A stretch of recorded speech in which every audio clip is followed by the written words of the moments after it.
President Biden's senior advisor and the former mayor of Atlanta, Keisha Lance Bottoms. Good morning, Mayor. Ahead of the president's speech, the White House was insistent the speech would be optimistic, was about bringing people together. Yet in it, Biden said President Trump's MAGA supporters are a danger to democracy. How is that a unifying message? Well, what the president did was that he reminded the American people of who we are as a country. We are a democracy that's been built on the rule of law. We are a democracy that values the peaceful transition of power. We are a democracy that values the right of people to go and vote safely and in peace. And so what the president has done as our commander-in-chief is he has reminded us that democracies are fragile. You know this. You've been across the globe. And if we are not intentional about preserving who we are as a country, if we are not intentional about reminding ourselves that there is a rule of law in this country, then we will be in danger. So the president spoke optimistically about who we are as Americans. We are the greatest nation in the world, but also a reminder that we have to be intentional about being the greatest nation in the world, and that we have to call out hatred, we have to call out this violence, and that if we don't, our democracy is in danger.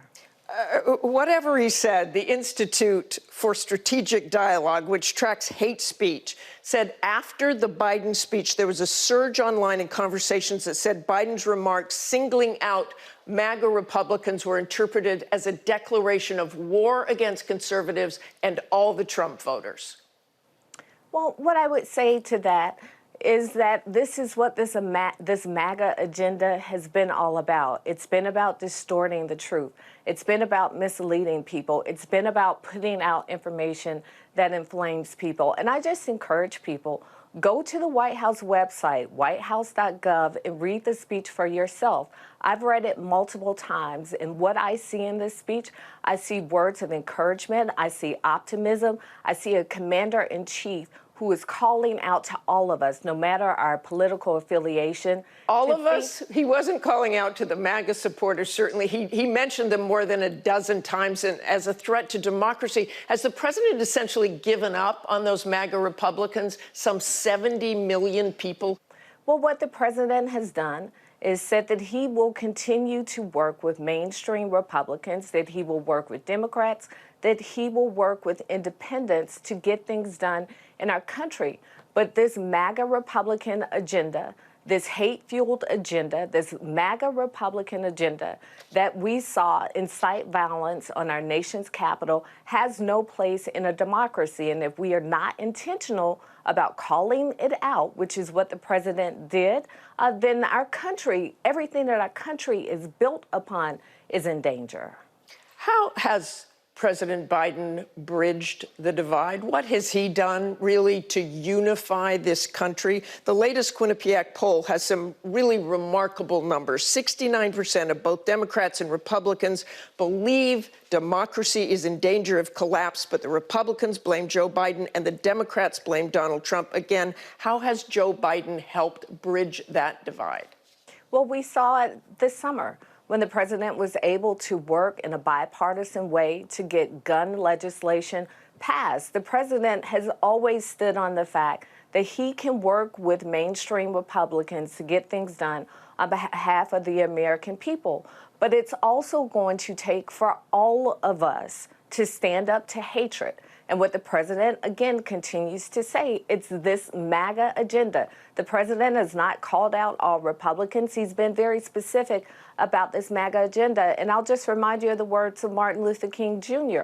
when he said that it's not the words of our enemies that we will remember, it's the silence of our friends. And what the president has said is that mainstream Republicans, independents, Democrats can all come together. We've seen us come together to do what's right on behalf of the American people.